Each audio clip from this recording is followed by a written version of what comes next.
So the VideoPlato Advent Calendar of Science Facts is on day 13. Let's look through the window. Metals in space can weld together without the need of heat or specialist tools. This process is known as cold welding. This happens when two pieces of pure metal come into contact with each other. Now they don't know that they're different pieces of metal, so they just fuse together.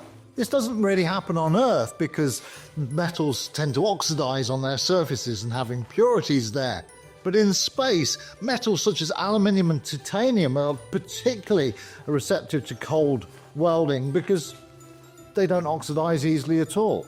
Now, scientists have been aware of this for a long time. Even during the Apollo missions, they had to be very wary about when metal surfaces came into contact when spacecraft were docking, for example. In satellites, where metals are designed to slide together as part of a mechanism, they use a special space grease, which doesn't evaporate in the vacuum of space. They can also coat the surfaces in materials like Teflon. I hope you found that interesting. I'll see you tomorrow. Ta-da!